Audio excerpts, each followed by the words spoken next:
Welcome to the Delmarva Almanac. Each week we connect you to the best of Delmarva. I'm your host, Dana Kester McCabe. It's been long said that Ocean City's success as a resort can be greatly credited to women entrepreneurs.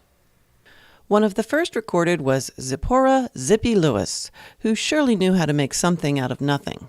In 1845, her husband, a sailor named Jonathan, was tragically lost at sea. Zippy walked up and down the beach, combing the ocean horizon on the chance that she might see her long-lost love return. Eventually, she turned her daily grieving into a source of income to support herself and her 5 children.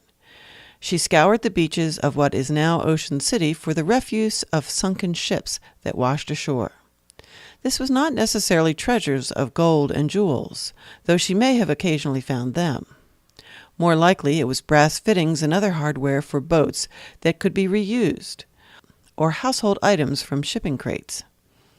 For many years, she could be seen pushing an ox cart filled with her pickings, which she took inland to sell.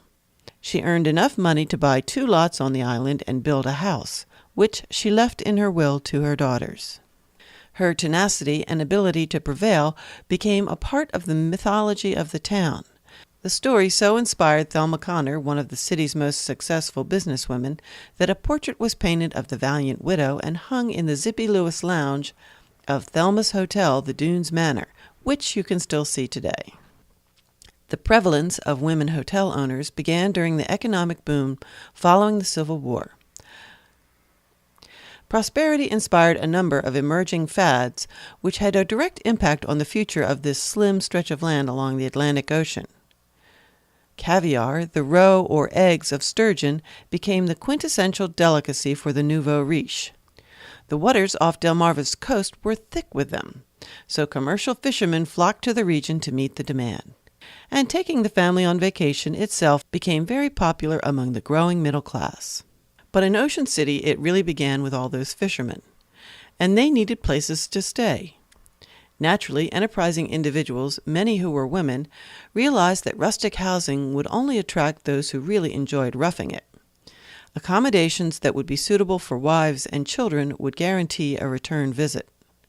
Most people would want a good bed with clean linens and substantial meals with well-prepared food. At that time, that was definitely women's work. The town grew up on an island which had previously been used mostly for grazing livestock. On the southern end of town were the cottages of the men who worked in the fishing fleet.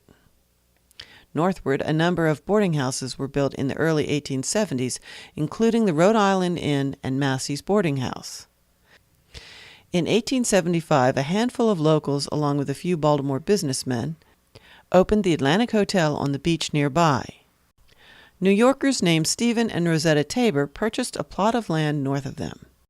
They called their property the Ladies' Resort to the Ocean. They, in turn, deeded 50 acres of what was then called Sinnapuxent Beach to a group of 105 investors who called themselves the Atlantic Hotel Corporation. The new deed allowed for streets, subdivisions, and individual lots. Among the investors were men and women whose families still have businesses here today. The Wicomico and Pocomoke Railroad Company also bought stock in the venture. They were planning an extension of their rail line to the new community. It was completed not long after, thus connecting Baltimore and Washington to the new resort, which was now being called Ocean City.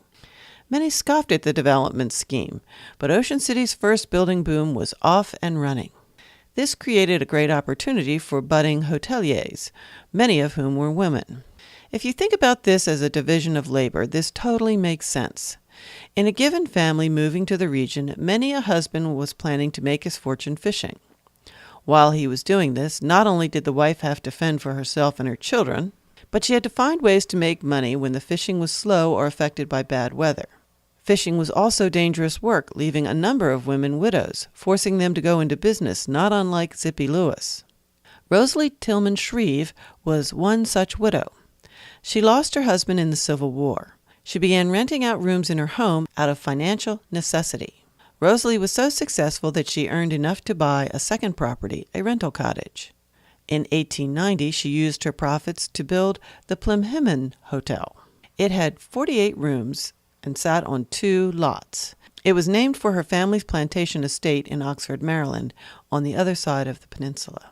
In most cases, the hospitality industry was a difficult life, and the whole family had to pitch in.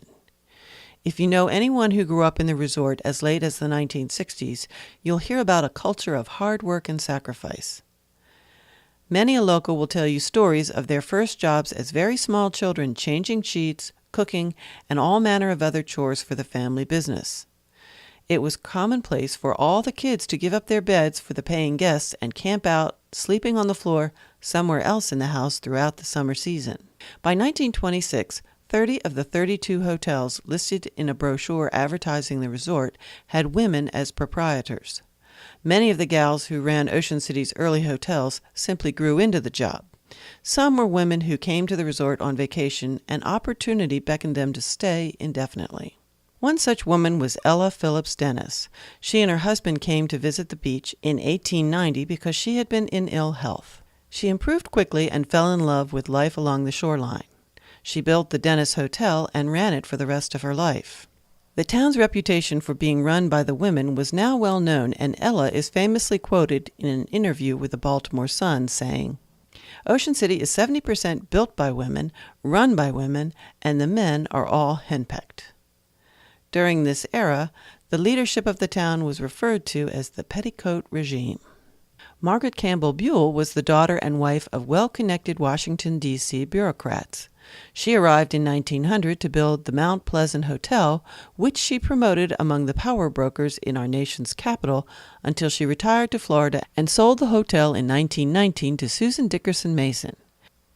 It was only 10 years earlier that she had left her home in Parksley, Virginia, to get a fresh start in Ocean City. Legend has it that Susan created quite a sensation arriving by boat with all her worldly goods, which included her cow. Around the turn of the century, Willie Jones came to the resort for work for just one summer and stayed, marrying George Connors, the owner of Connors Restaurant, which had been in operation since the 1880s.